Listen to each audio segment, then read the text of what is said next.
All right, what's up, y'all, and welcome to Teaching Tuesday. Today we are going to sort of circle back to our 5 best licks series.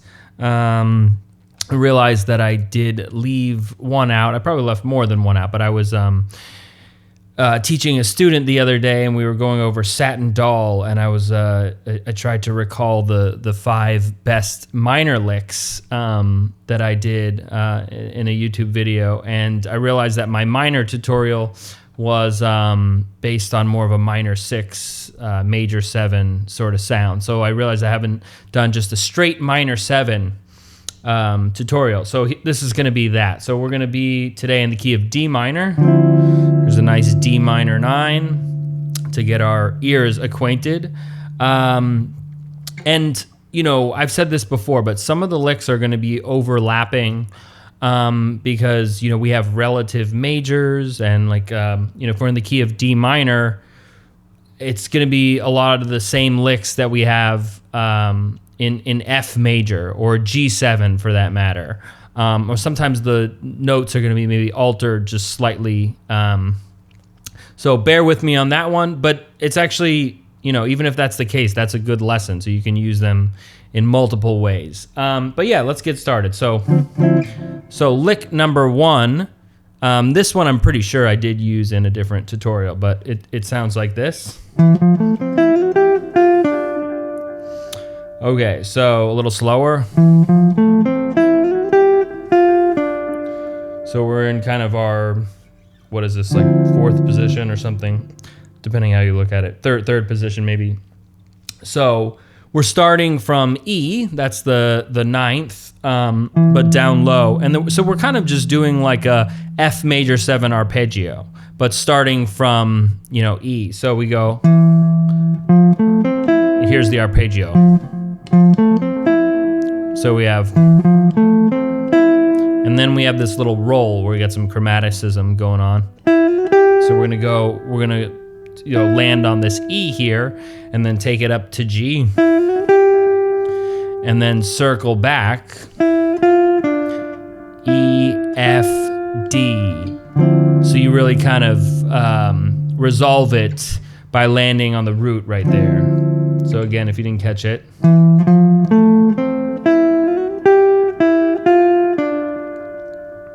Okay, cool. So that's lick number 1. Lick number 2 is going to be this one. So that's like a super standard bebop kind of sound, a little slower. So I'm pretty sure I went over some kind of like the bebop scale in some of the other tutorials. I think it was the dominant tutorial. So basically, you know, this would be similar to like a G bebop scale. So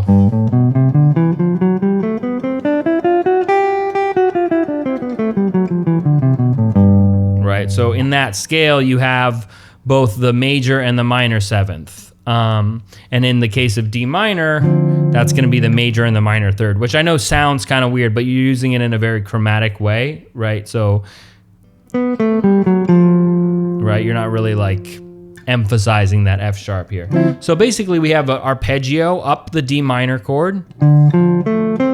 Super standard, right? We have D, F, A, C.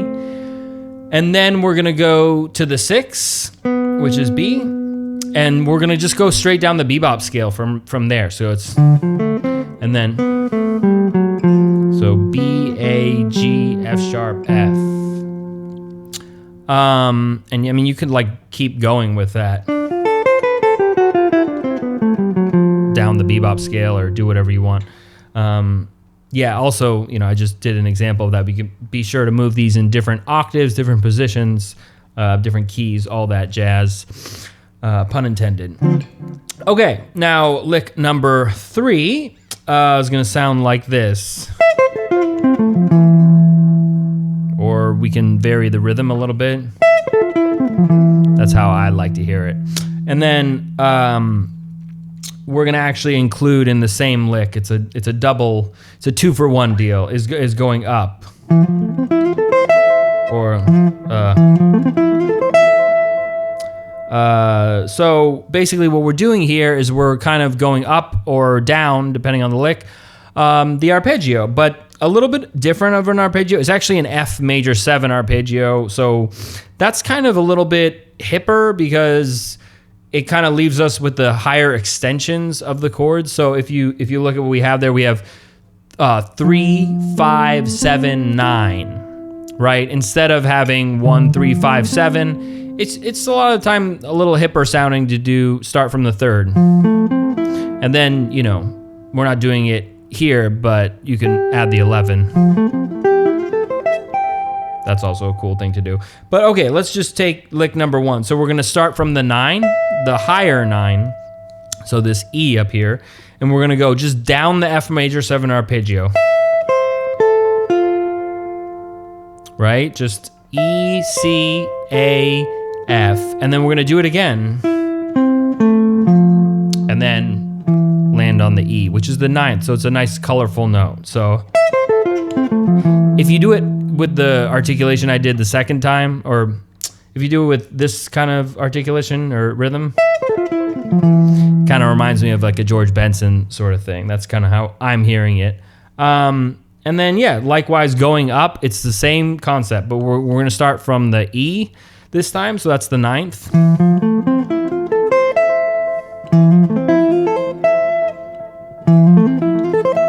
And so we're just going up the arpeggio. So E and then up an F major 7 arpeggio. F, A, C, E, F, A, C, E. And then, you know, you could land on the 9th or something. You can vary it a lot of different ways there. Cool, so that's lick number 3. Let me see. Okay, lick number 4 is gonna be this. A little slower. So this is kind of like a little pretty reminiscent of like a honeysuckle rose sort of lick.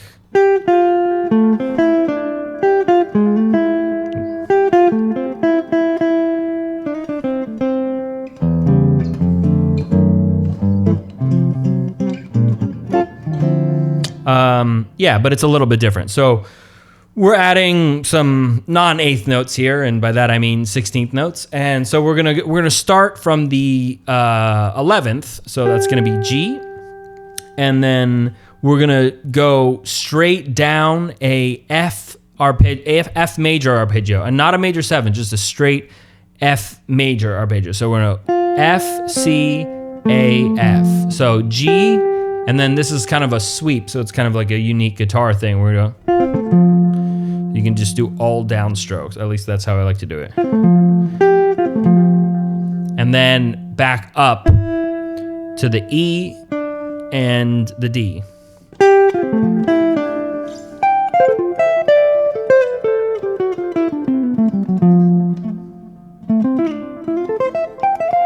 Right.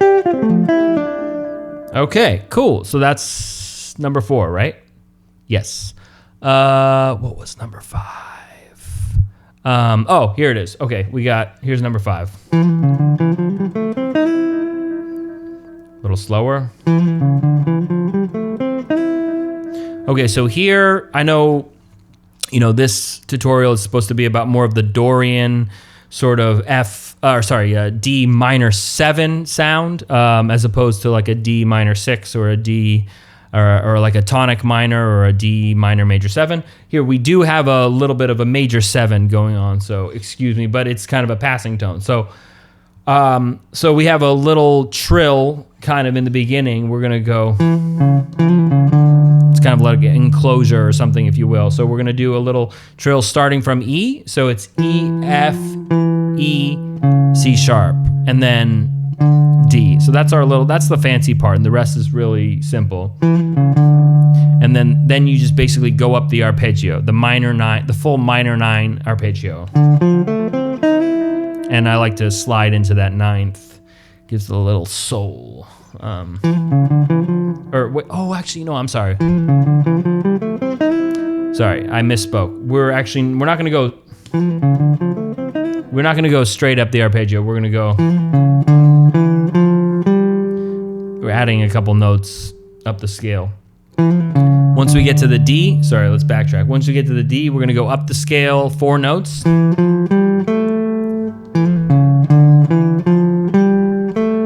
And then we go, once we're at the 5th, which is A, we go to the 7th, C, and then slide up to the E. This starts on beat 1. I think all of them start on beat 1, if I'm not mistaken. I know people have asked about that. Yeah, okay, so again, we have...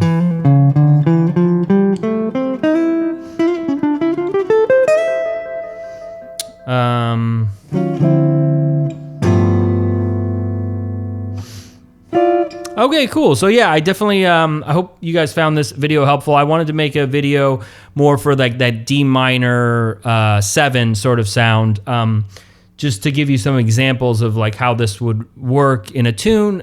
I mentioned Satin Doll in the beginning, so definitely this is, these licks would work perfectly over Satin Doll. It's in the same key too. Something like So What or Impressions. So something that's kind of real, like a real minor 7 sound, or like minor 9, not really something like Alone Together or How Deep is the Ocean, or something like that. That I think is as more of like a tonic minor, more of like a minor 6 sound. And for that, I would advise you to look at the other video, which is like 5 best minor licks. So this is gonna be 5 best minor 7 licks or something like that. I'll cite on the title later. But yeah, hope you guys found this video helpful. As always, find the PDF of all this material on my Patreon, which should be linked below. It's we have PDFs of this lesson as well as PDFs for every other Teaching Tuesday that's ever existed in the history of my Teaching Tuesdays. So that's over a year now, maybe a year and a half or something like that. So definitely check out the Patreon if you're interested in checking that out. I know some of you mentioned that these go a little fast, so that's definitely a good remedy for that. Otherwise, yeah, thanks for tuning in to another Teaching Tuesday, and I will see you guys